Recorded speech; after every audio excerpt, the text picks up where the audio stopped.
Buenas noches, damas y caballeros, y bienvenidos otra semana más al Oráculo de Enro, un programa donde las sombras del pasado emergen para revelarnos sus secretos, en donde los enigmas con nuestra vida se entrelazan para ir revelándonos un poquito qué somos al día de hoy, dicho de otra forma, qué hemos adquirido de nuestro legado de nuestros antepasados. Mi nombre es Javier Valdivia y soy presentador de este programa, en donde empezamos su andadura hace ya un par de semanas revelando pues a orden de los pobres caballeros de Cristo, pues a orden del Temple. Todo gracias a la vinculación que tengo con ellos, más exactamente con el linaje del resurgimiento del 52. El programa anterior hicimos una pequeña escapada, nos fuimos hacia Córdoba, hacia el castillo de Almodóvar del Río y disfrutamos de ese paisaje en donde recomendamos que fueras allí. Pero ya esta semana volvemos a focalizarnos en el tema de la orden del Temple y vamos a ir matizando como conceptos, ¿no? Como qué es un demiurgo, qué es un teurgo y cositas por el estilo para que vayamos analizando un poquito mejor qué era la misión de la Orden del Temple. Pero eso no es todo. El programa, como siempre, tengo a mis dos buenos compañeros de viaje, mis colaboradores, que cada uno con sus respectivas secciones aportan ese gama de color, por decirlo de alguna manera, a este programa. Así que ahora me voy a retirar a la mesa y les daré paso para que nos expliquen sus pequeñas secciones. Bueno, ya estoy en mesa y vamos a dar paso a las siguientes secciones, cada uno con su colaborador correspondiente, para que nos hagan un poco la entrada de sus secciones. Por un lado tenemos a Alejandro Cortés y su sección La Parabólica. Esa sección que se dedica a buscar esas noticias que pasan un poco desapercibidas, pero que esconden una gran verdad, por decirlo de alguna manera sutil, pero seguro que nos hace sonreír con más de una carcajada. Buenas noches, Alejandro. Buenas noches, Javier. Bienvenidos una semana más a La Parabólica, donde esta semana traeremos también noticias refrescantes y que van a demostrar las peculiaridades de la mente humana. Bien, Alejandro, parece que esta semana has vuelto a conseguirlo con esas noticias un poco suculentas, ¿no? Por decirlo de alguna forma. Y por otro lado tenemos a José Carmona, pero esta semana no tenemos el código oculto. Como hemos dicho anteriores veces, hay veces que traemos a alguien especial, un invitado, para que nos cuente un poco su historia de vida. Y esa sección son las voces de Enro. Y esta semana sí hemos traído a alguien, parece ser, así que voy a darle paso a José para que explique un poquito cómo ha ido la entrevista de esta semana. Buenas noches, José, ¿qué tal? Buenas noches, Javier. Hoy tenemos a Eric Remedios. Tiene una empresa que ayuda a terminar patentes, residente ahora mismo en Estados Unidos, y nos hablará cómo funciona el laboratorio de patentes, cómo ayuda a sus clientes a desarrollar distintas tecnologías y nos contará un poco de sus distintas experiencias. Bien, pues parece ser también una entrevista bastante interesante, así que os recomiendo que os quedéis hasta el final del programa para disfrutar de cada una de las secciones que disponemos en el programa de hoy. Y ahora ya, sin dar mucho más preámbulo, vamos a entrar a la Orden del Temple, más bien a explicar diferentes términos o conceptos para cuando vengamos con las lecciones más profundas en el programa a futuro podamos entenderlo mejor. Así que dentro cabecera.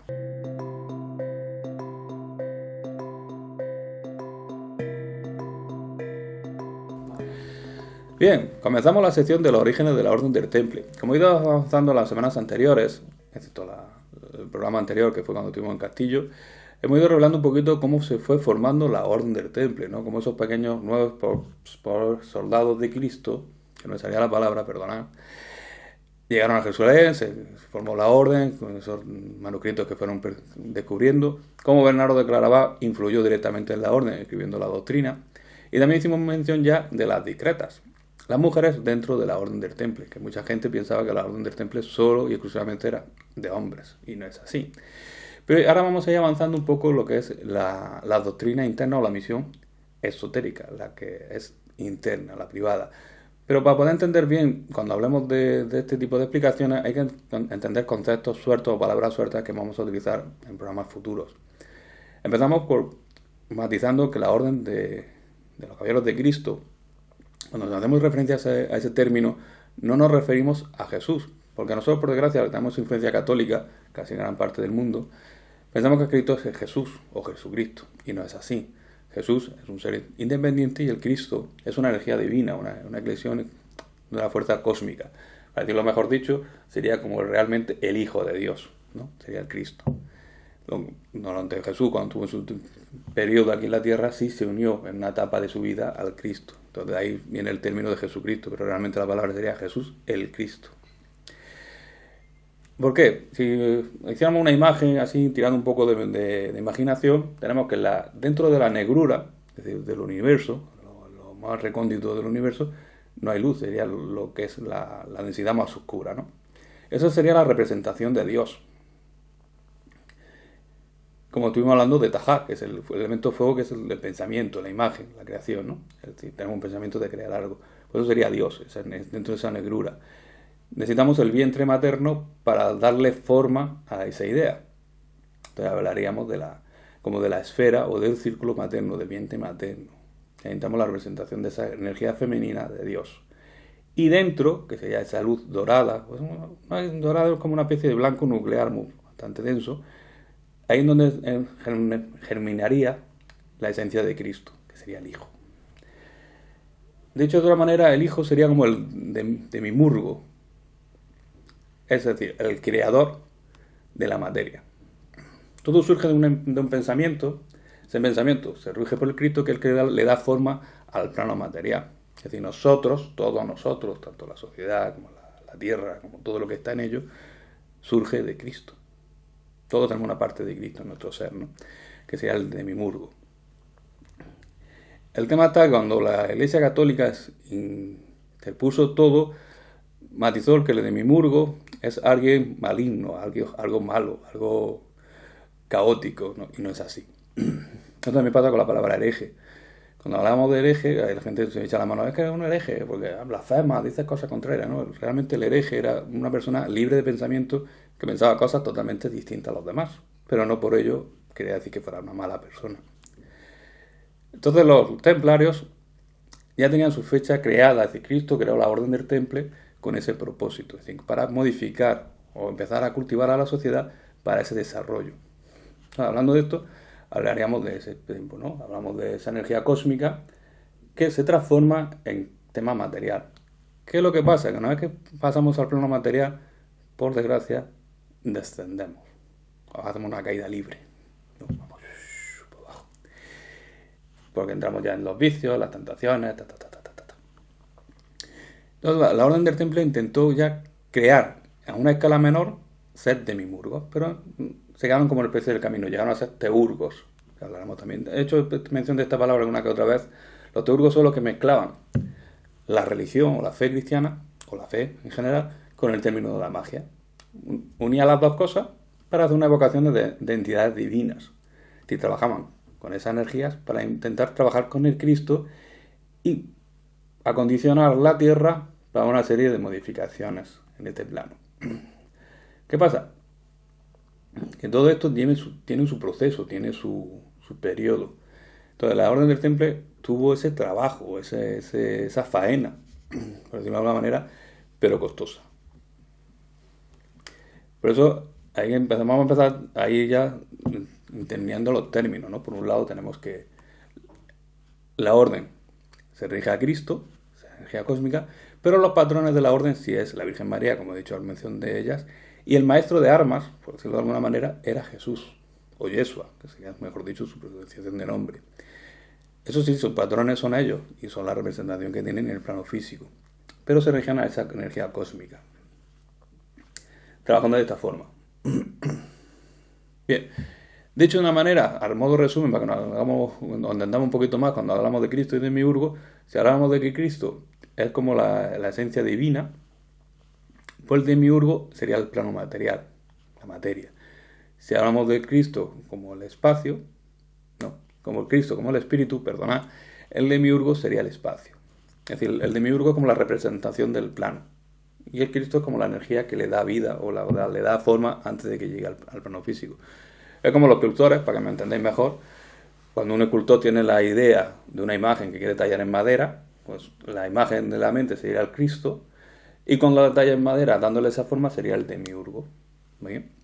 Pero ¿qué pasa? Que cuando el Cristo y el Demiurgo se unen, empieza su cuenta atrás, empezaría su retroceso, es decir, su tiempo de vida se empezaría como a finalizar. Usando a Jesús, que es lo que tenemos más cercano a nosotros y que creamos o no creamos, pues todo el mundo ha conocido su historia, y más ahora que se acerca Semana Santa y tal. Pues cuando Jesús recibe al Cristo en el bautizo de San Juan, en el río, ahí se une al Cristo. En ese momento Jesús coge su máximo esplendor, es decir, su momento más divino. Dicho que no valga ser de blasfemo ni que nadie lo tome a mal, sería como la representación misma de Dios. Pero ahí empieza su cuenta atrás. Es decir, como que su fecha de caducidad ya sale marcada, es decir, vas hasta tal día, ¿no? Que es algo similar a lo que le pasó a la Orden del Temple. La Orden del Temple se crea por Cristo. Y empieza a trabajar con la energía crística, es decir, con esa energía crística. Pero en el momento que empiezan a trabajar con ellos, ya saben que tiene una fecha de caducidad, ya saben que llega un momento que su ciclo estará terminado en el plano material. No en el plano espiritual, pero sí en el material deberían de desaparecer. Al menos toda su comprensión. Claro, retomando lo de Jesús, pues bueno, está vinculado al Cristo hasta que llega a la cruz. Ya luego cada uno tiene sus pensamientos de que si Jesús murió o no murió, dejó de morir, se fue a Egipto, se fue a donde fuese. Si queréis comentarnos vuestras teorías respecto de ese suceso, lo podéis hacer como siempre en nuestros datos de contacto, que aparecen aquí abajo, tanto por correo electrónico como por WhatsApp, y nos comentáis lo que queráis. Pero bueno, eso es decir, se tenía que desvincular en ese momento, porque Cristo tiene otra misión aparte, y Jesús tenía otro camino distinto, ¿no? Y ahí se desvincularon los caminos. Que es lo mismo que le pasó a la Orden del Temple, es decir, la Orden del Temple vino con unos propósitos, entre muchos de ellos, así por hacer un poco de adelanto, pues tenían que preparar a la humanidad, que es lo que hemos dicho, para una evolución más hacia adelante, pero también empezaron a preparar el plano material para la llegada del Paráclito. Y otra de las misiones, que esta nunca no se dice mucho, era conseguir regresar a un Papa verdadero a la Iglesia Católica. Pero esto ya más bien fue enfocado a su última etapa, por los rifirraces que tenían con Clemente V, que ya lo hablaremos más adelante. Pero para que vayáis cogiendo un poco la materia, cuando hablamos de Demiurgo, hablamos de ese escultor en plano material. Cristo no representa a Jesús, son dos términos totalmente distintos que lo tengamos en consideración, y la orden templaria era teurgos, que era esa persona que vincula la religión cristiana, la fe, con la magia. Pero eso eran buscadores de conocimiento, es decir, iban buscando todo tipo de ramas, todo tipo de conocimientos para ir fusionándolo y hacer los rituales más exactos posibles. A modo resumen de todo lo que he hablado ahora, para que no se quede mucho caos ni se haga bateburrillo ni un nudo, porque yo la primera vez que empecé a escuchar estos términos se me hizo bolilla, hablaremos que Dios sería como la negrura, es decir, ese espacio negro. Luego tendríamos el vientre materno, esa energía femenina de Dios, y podríamos simbolizarlo como una especie de esfera, ¿no?, que da cobijo a la vida. El Cristo es esa energía dorada. No es que dorada, sino más bien, como he dicho, un blanco fuerte que puede tener unos destellos de dorado. Y luego ya tendríamos las 8 esferas de la creación, ¿no?, que cada una de ellas pues, abarca un diferente ámbito de los planos. Eso sería un poco un resumen de cómo trabajaban la orden, o cómo se disponía la orden del Temple a trabajar, ¿no? Sé que es bastante denso y bastante pesadillo, estoy intentando hacerlo lo más sutil posible para que sea fácil de entender. Pero ya sí nos podemos preparar para la semana siguiente, entrar en materia, explicar un poquito más en profundidad estos temas para que ya vayan siendo un poco más claros para vosotros. Siempre desde el respeto a la orden, y más porque tengo un fuerte vínculo con ella, y con la mayor sinceridad hacia los espectadores, que son los que me estáis viendo, para que podáis entender un poquito mejor cómo funcionaba esta orden desde adentro. Así que no me voy a dilatar mucho más, dejaremos la sección por aquí y vamos a cambiar un poquito el tono del programa, la dinámica, y vamos a dar paso a mi querido colaborador Alejandro Cortés y su sección La Parabólica.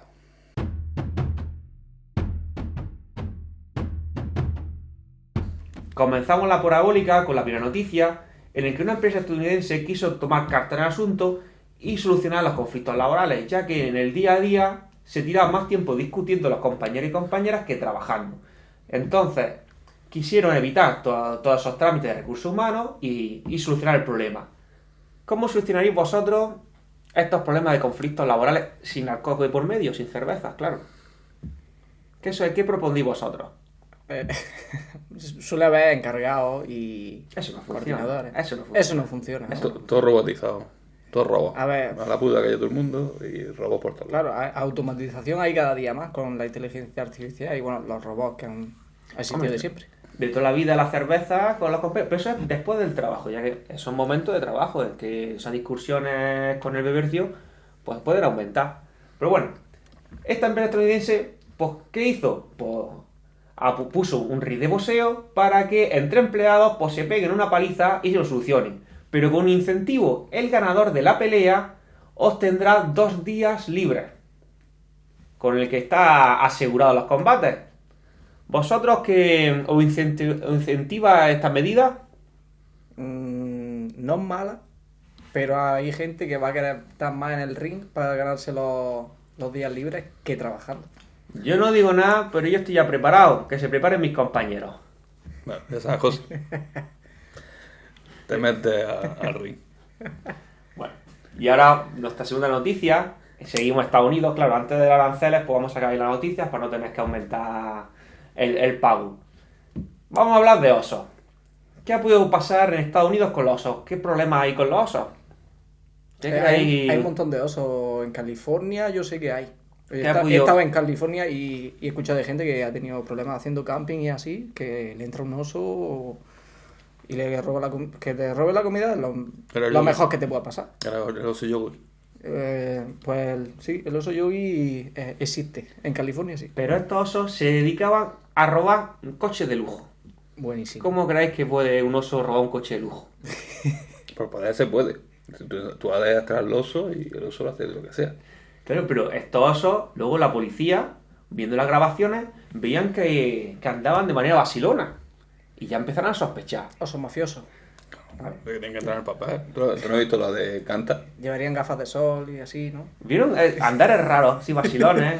Yo creo que llevaba unas nice, esas bambas. Entonces vino un biólogo, hizo algún líquido de saliva que había en el suelo, hizo análisis, y no eran animales, eran de personas. Entonces descubrieron, pusieron una trampa, y descubrieron que era una mafia que se disfrazaban de osos. Pero claro, eso de andar a 2 pies todo el rato, pues ya cantaba un poco. La operación Garra de Oso se llamaba. El que detuvieron a esa mafia y lo encarcelaron. Y hay que decirlo, ya que robas, infórmate un poco, ve documentales, mira un poco por YouTube, estos canales, y ves cómo andan, por lo menos que sean disimulados. Vosotros, si os disfrazarais de algún animal, ¿no os informaríais antes? No, hombre, si es para robar. Para robar, ¿cuál es vuestro animal favorito? Para disfrazaros para robar. Un pony. ¿Un pony? Pues te quedas pillado. Pony que es así chiquitico, eso no a nadie le va a echar cuenta. Bueno, pues es peculiar. ¿Y tú, Javi? Para ir más cómodo sería un gorila. Sí, buena esa. Sí. Hombre, yo me disfrazaría de recaudador de Hacienda. Porque dice, bueno, de todas maneras me roban todos los días, ¿para qué lo voy a perseguir? Chiste de oso, ahora que me he acordado. Déjalo. Yo creo que los espectadores no lo agradecen. Bueno, échalo y enlázalo ya con lo escriben dando las gracias. Bueno, esto pasa en California también de los osos, ¿no? Sí. Llaman corriendo a Chari, Chari, que hay un oso, venga usted a atraparlo, a quitarlo de aquí. Y dice, bueno, tranquila. Va al ayudante, dice, cógete al perro y una escopeta. Llegan al sitio y ve al oso. Y digo, mira. Y el oso, al ver el coche de policía, se sube al árbol. Y dice, mira, Mariano, yo, mira, voy a subir el árbol. Y lo voy a menear. Cuando caiga el oso, echa al perro lo que le muerda los huevos. Y la atrapamos. Y dice, vale. Y dice, una cosa, ¿y para qué la escopeta? Digo, no vaya a ser que me caiga yo, venga el perro a morderme los huevos, por tu madre mata al perro que no me muerda. Los cojones. Por tu padre, dice, acierta al tío. Es buenísimo. Sí. Y bueno... No traiga más chistes, por favor. Bueno, ahora vamos con la última noticia que sucedió en Moscú. ¿Quién no ha metido la pata cuando ha empezado un nuevo trabajo? Y sobre todo un lunes, que los lunes son todos malos. ¿Quién no ha ido a editar un vídeo y en vez de editarlo lo ha borrado? ¿Qué ha pasado? ¿Alguna pifia de un lunes que recordéis? Sí, a lo mejor de un fin de semana movido así de más de joven, llega el lunes que no sabes quién eres. Alguna vez. No hay... Bueno, alguna vez. Algún lunes sí. Todo...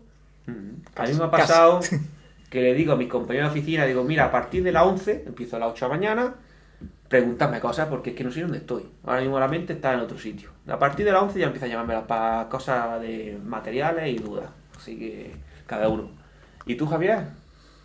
¿Qué es un despiste que recuerdes de algún lunes? Así de, no, no, la verdad es que no. A lo mejor más entre semanas que puedo preguntar qué día es como 7 o 8 veces, pero no, así despistes graves no. Era un tío espabilado, ¿no? No, pero... Ya quedan poco, Sí ya que quedan sí. poco. Pues bueno. Pues este guarda de seguridad, que estaba en un museo, tenía que guardar unos cuadros. Y claro, él iba adormilado, iba viendo los cuadros, y de repente ve uno que se llama Escape of the Goldfish, el escape del pescado dorado, y la escultura era un pescado de verdad, una pecera, y tiene como un dibujillo atrás, que es del arte. Pero claro, se queda mirando, seguía la hora del desayuno, y esto que lo ha mirado, empieza a verlo, cogió el pescado y le empezó a meter boca y se lo comió. Claro. Estaría alucinado el pescado. Estaba alucinado, ¿eh? No sé qué haría la noche anterior, pero que no sé, el pescado ya se murió, se lo comió entero. El que estaba cocido era el vigilante. El vigilante estaba cocido, se ¿El comió el pez pescado. estaba vivo? El pez estaba vivo, la escultura. Esta es moderna. Ah, vale, pero que estaba en una pecera. Exactamente. Vale, correcto. Pues iba adormilado así, te iba más medio mareado, se quedaba mirando así embobado, no sabíamos, no, en la parabólica no hemos querido entrar en los informes médicos posteriores, pasaba lo que había tomado, no entramos en esos términos. Pues joder, era un ladrón disfrazado de gato. O era un gato disfrazado de vigilante. No sé, me le pegó 4 bocados que te cargó el pescado. Y ya, pues, lo echaron a la calle porque, vamos, no se puede dañar escultura. No sé si veis en los museos que tú tocas escultura. Bueno, se la zampó, pero bueno. A él le costó la calle y yo creo que ahí ya dormir a la mona. Lo que es importante, los lunes y empezar un trabajo, comer bien, tomar mucha agua el domingo y empezar con buen pie. Consejo que os damos. Y quería preguntaros por qué era noticia de que Donald Trump va a hacer aranceles y, claro, productos como el bourbon, el whisky, el Netflix, va a ser una cosa que se va a encarecer. Y ahora vemos que el presidente va a China pues, para llegar a unos tratos o otras cosas ahí. ¿Vosotros imagináis que nos cambian el Netflix por humor amarillo? No compro. ¿No compra? No compro. ¿Qué pasa en humor amarillo? Que los chinos se metieron un hostión... Claro, era una gincana para meterse a hostias. Yo siempre me quedaba con... Bueno, intentaron hacer una aquí en Almería, pero no tuvo mucho recorrido. Hombre, Y luego- aquí tenemos en España el Grand Prix, que también... Y vaya a cambiar el Jack Daniel por el licor de lagarto. No, pero hay un whisky japonés también muy bueno. ¿Y cómo se llama el whisky? Osaka. Osaka. Ah, mira. ¿Y lleva lagarto o serpiente o algo? Había uno con un gusano también de estos gordos, ¿no? Sí. Bueno, pues a ver si nos trae alguna bebida y nos vamos preparando. Aquí nos tomamos una copichula cada uno y preparándonos para de China. Que de todas maneras todo el mundo compramos de chino. A lo mejor cuesta un chiste bueno si estás bebido. Pues Puede ser. eso sí, apuntado para la siguiente semana. Muchas gracias y hasta la próxima semana. Muy bien, Alejandro, una sección bastante lucrativa, podríamos decir.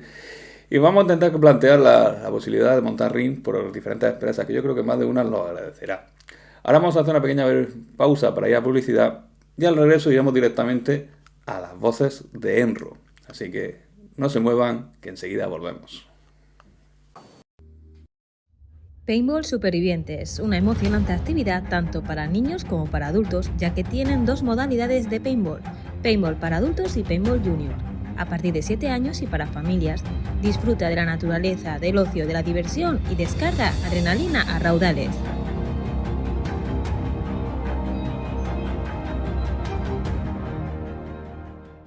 Diverevento es tu sala multifuncional para organizar todas tus fiestas y eventos, ya que cuentan con todo lo necesario: mobiliario, entretenimiento para niños y grandes. Reserva tu sala por horas, cuando lo necesites y como a ti te gusta. Diverevento, en Francisco García Góngora, número 2, Almería. La Casita Jergaleña, un lugar con encanto, comodidad, confort, para 8 personas y para disfrutar de la naturaleza que ofrece nuestro pueblo Jergal en Almería.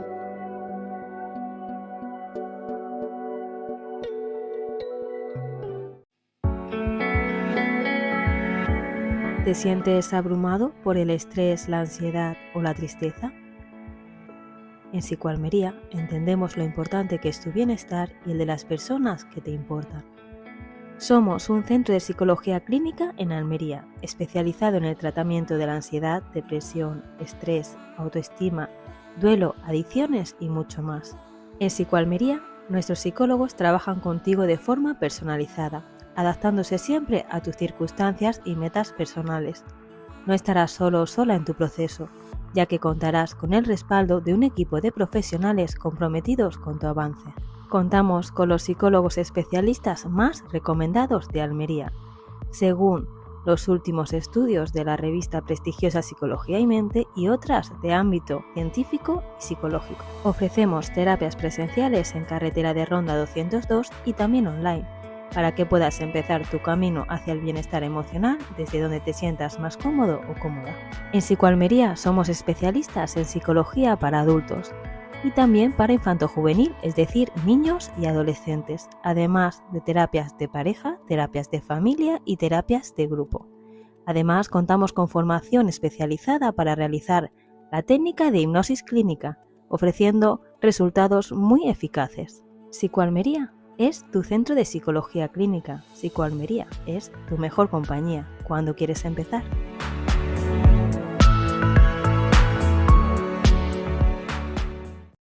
Buenas, me habéis pillado leyendo mi nueva novela, La herencia oculta.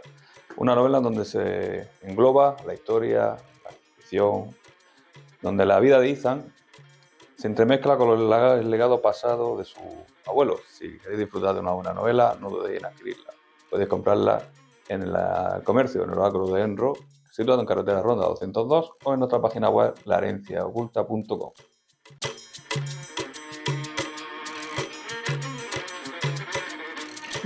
Bienvenidos a Las Voces de Enro, un espacio donde traemos distintos invitados, donde nos explican sus distintas perspectivas y formas de vida. Hoy tenemos a Eric Remedios, inventor, creador de patentes y ayuda a otros creadores de patentes a realizar sus trabajos. Bienvenido, Eric.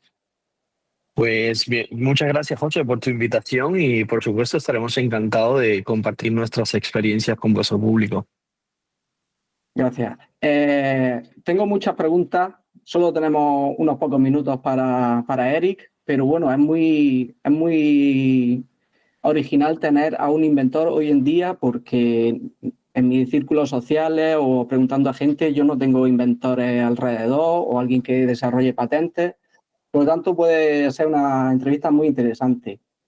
Cuéntanos un poco tu experiencia, pero bueno, antes te voy a terminar de presentar porque, bueno, Eric es de origen cubano, pero ha pasado gran parte de su vida en España, ha estudiado y se ha desarrollado aquí y actualmente vive en Estados Unidos, ¿cierto?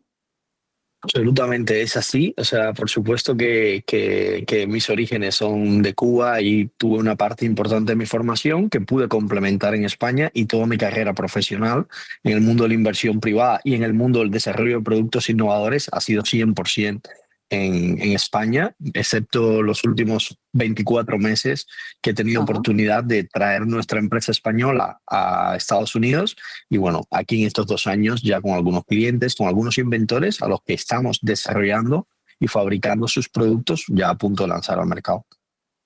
Genial. La idea de moveros a Estados Unidos, ¿por qué surgió y cómo la pudiste llevar a cabo?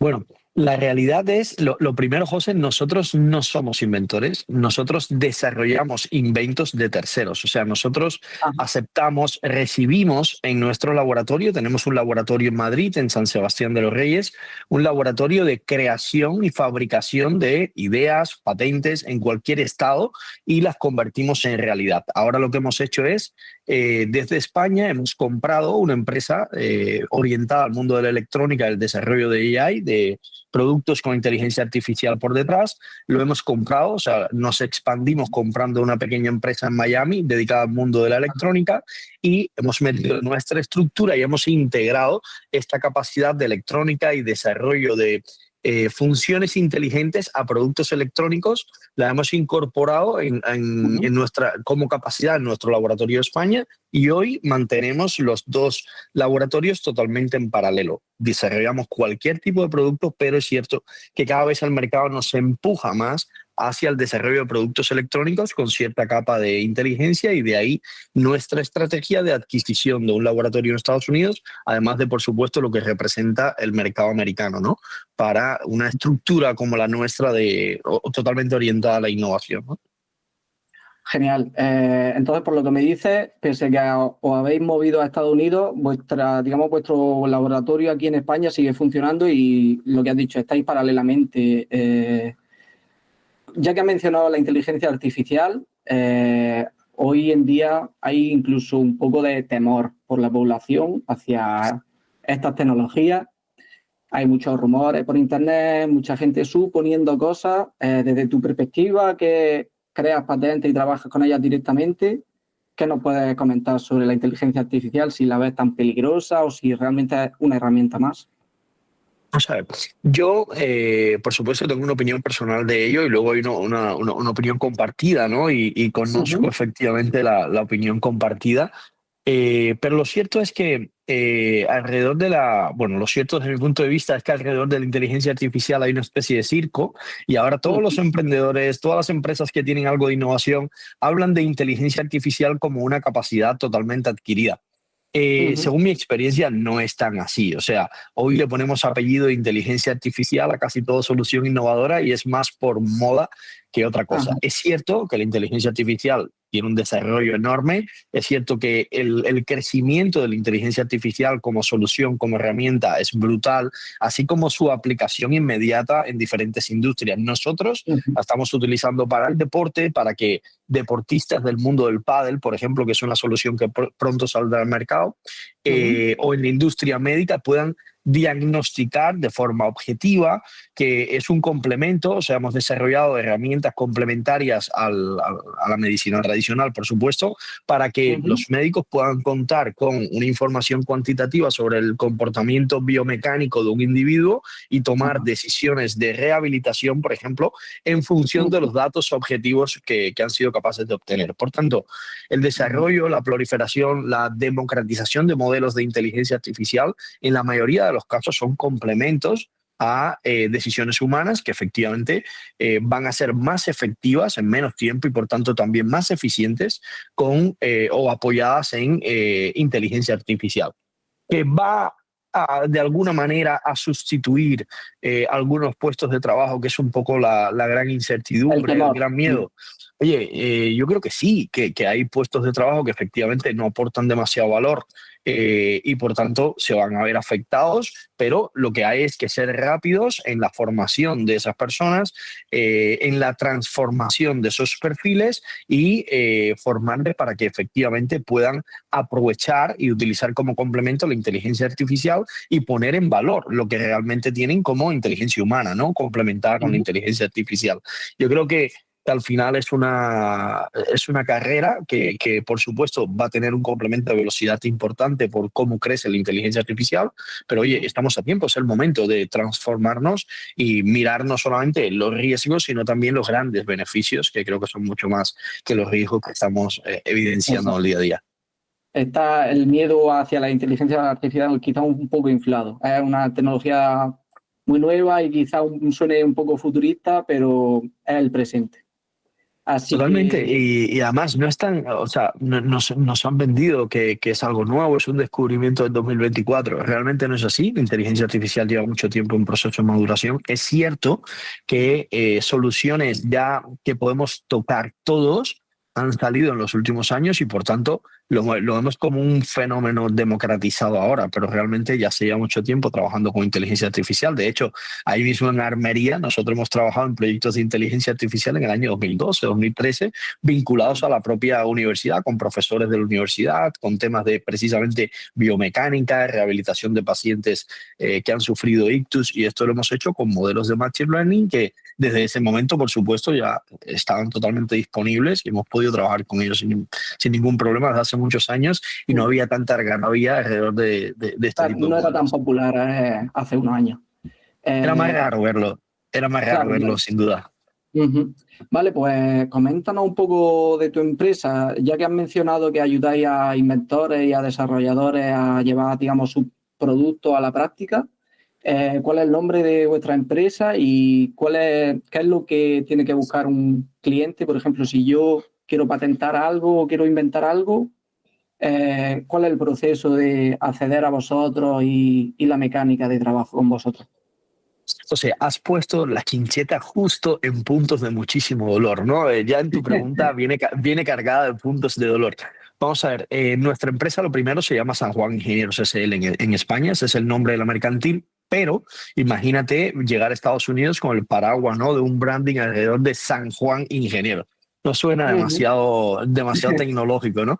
Por tanto, nosotros somos propietarios de la marca Let's Prototype, vamos a prototipar y precisamente es lo que hacemos, ¿no? Tenemos un laboratorio donde nosotros materializamos ideas que traen los inventores, las pulimos, las materializamos mirando a la industria, mirando la viabilidad, al equilibrio entre la viabilidad técnica y la viabilidad económica de un producto.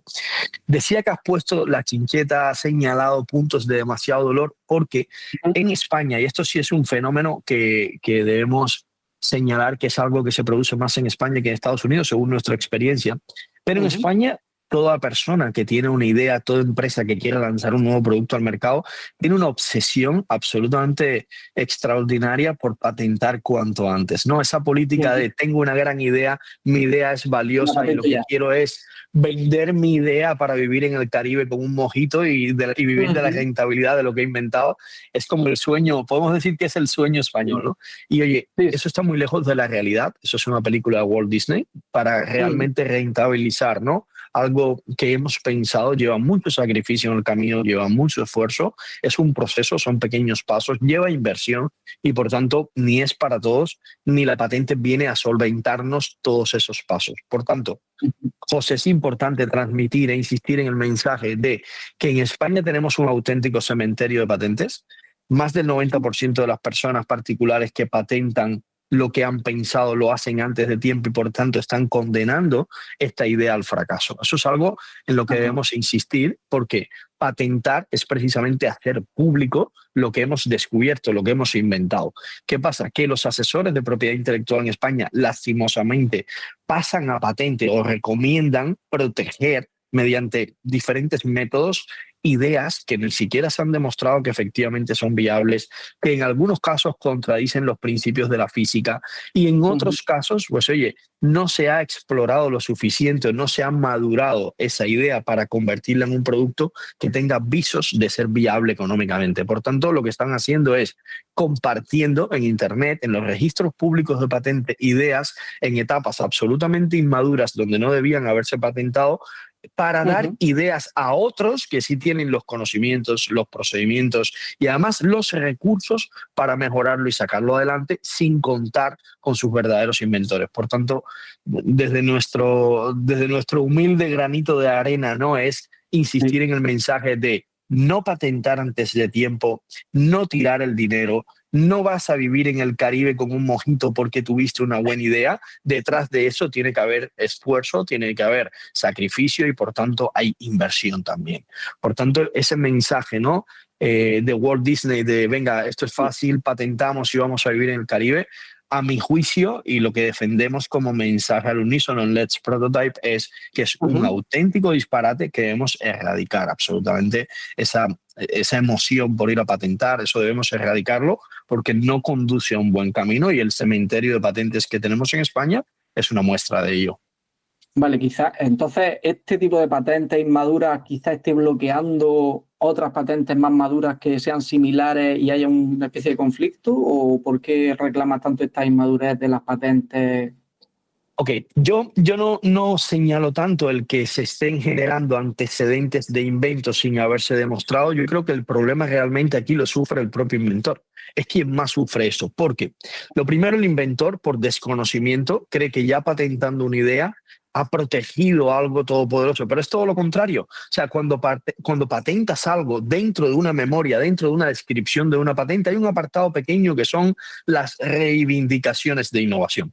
¿Qué es la reivindicación de innovación? Lo que tú realmente declaras innovador. Yo puedo redactar un documento de 200 páginas y presentarlo en la oficina de patentes protegiendo un teléfono móvil, pero realmente lo que proteges como idea de cómo tú soñaste el teléfono móvil no tiene ningún sentido. Eso no es lo que estás protegiendo. protegiendo. Solo proteges lo que aparece en las reivindicaciones, que es lo que tú declaras que es novedoso. Una cámara que tiene un brazo robótico, que apunta hacia dónde estamos. Esa es la novedad dentro del teléfono móvil. Por tanto, lo que se está haciendo a día de hoy, lastimosamente, insisto, es describir ideas que ni si sabes si funcionan o no, y de alguna manera cobrando un importe a inventores que ni conocen el proceso, ni conocen lo que realmente vienen como pasos posteriores, y por tanto, a mi juicio es una práctica poco prudente, porque es como llevar a un inventor que no conoce el proceso, darle un paso, llevarlo hasta una parte del océano, pero que ni siquiera conoce dónde está la otra costa, y dejarle ahí tirado. Por tanto, patentar una idea antes de tiempo, o recomendar que a un inventor que patente una idea antes de tiempo, antes de madurarlo, sin estudiar, sin conocer el proceso, a mi juicio, es como llevarla al medio del océano y dejarle ahí sin ningún amparo. ¿Vale? Vale. Gracias, Eric. Ya que lo has mencionado en la pregunta de la anterior, el proceso de llevar un invento y poder comercializarlo, trabajáis a través de páginas web tipo Amazon, distintas plataformas para poder llevar esos inventos que ya habéis podido convertir en un producto hacia un cliente.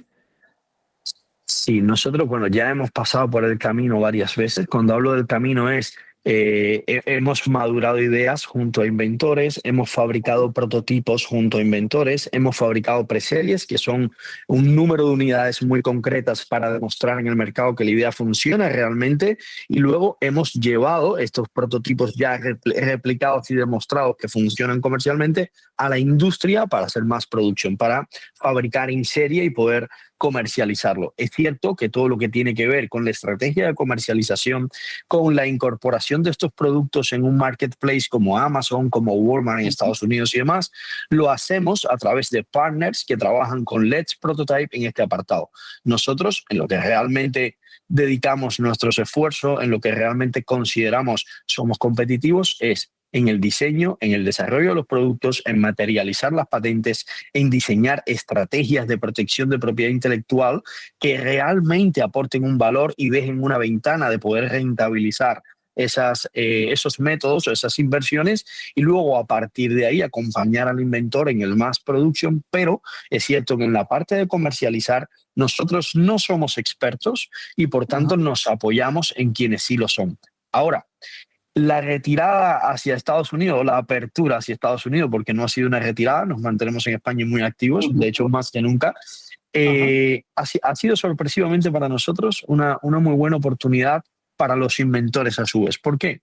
Porque hemos abierto puertas y ventanas en Estados Unidos con auténticos expertos en materia de patentes, pero también de comercialización de productos. José, aquí apunto a tu planteamiento actual, y es gracias, ¿no?, a esta expansión que hemos comenzado hace 24 meses, nos ha permitido que algunos inventores de España, ya más de una decena, que son clientes nuestros, hayan decidido patentar sus inventos primero en Estados Unidos, con inversiones muy similares a las que hacen en España, pero protegiéndose ante un mercado de 350 millones de personas.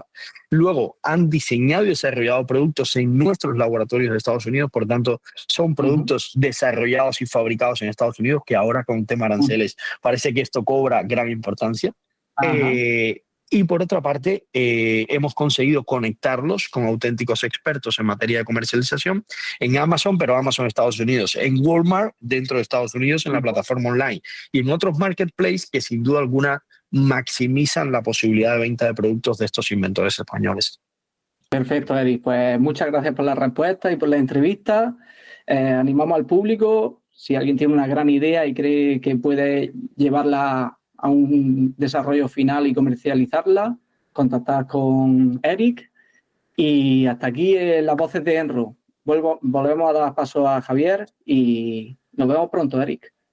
Muchas gracias, José. A tu disposición. Gracias. Chao. Hasta luego. Gracias. Y como toda buena historia, llegamos al final del programa. Pero cada final tiene un nuevo comienzo. Y como nosotros volveremos otra semana más. Pero no podemos marcharnos sin agradecer, mejor dicho, a nuestros patrocinadores, que hacen posible que estemos una semana más aquí, que son Psicoalmería, Paimba Supervivientes, El Comercio, el Oráculo de Enro y Diverevento. y también al canal Almería TV, que nos ofrece este pequeño marco para poder conectar con vosotros, mis queridos espectadores, porque vosotros sois la pieza fundamental de este programa. Lo he dicho en muchos programas anteriores, vosotros sois la luz de este faro, es decir, nosotros también intentamos hacer una ayuda, pero sin que nadie nos escuche, pues no serviría de mucho. Es igual que un faro sin luz, es útil, pero poco visible. Así que de corazón, os agradezco que estéis acompañándonos otra semana más. Si queréis comentarnos, como he dicho durante el programa, cualquier tema, cualquier duda, cualquier inquietud o alguna sugerencia para alguna de nuestras secciones, total libertad en escribirnos, tanto en el correo electrónico como en nuestro número de WhatsApp. Y, como siempre, suelo dejar alguna reflexión. Pues hoy dejamos una poquito más simple que las anteriores. La vida es solo de una dirección, es decir, siempre vamos a ir avanzando hacia adelante. Dicho de otra forma, nosotros somos un cúmulo de vivencias que hemos tenido. Hay veces que me he cruzado con gente y me dice, ojo, me gustaría olvidar, si pudiera con una barrita o una goma borrarme algunos sucesos de mi vida. Eso no serviría de nada, porque realmente ahora somos mejores personas por esos sucesos, o somos unas personas más cultas debido a esos sucesos. Si los borráramos, lo único que pasaría es que no perdemos ese aprendizaje, perdemos ese tiempo que hemos aprendido durante esa etapa y lo más seguro que volveríamos a repetirlo, porque al fin y al cabo nosotros somos seres que vamos aprendiendo. Por mucho tiempo que tengamos de vida, por muchos años que tengamos, siempre aprendemos cosas nuevas. Hay un dicho que dice, nunca te vas a ir a dormir sin haber aprendido algo nuevo. Y esa es verdad. Y ya no me alargo mucho más, que seguro que tenemos más cosas que hacer. Disfrutad del fin de semana y nos vemos la próxima semana. A cuidarse.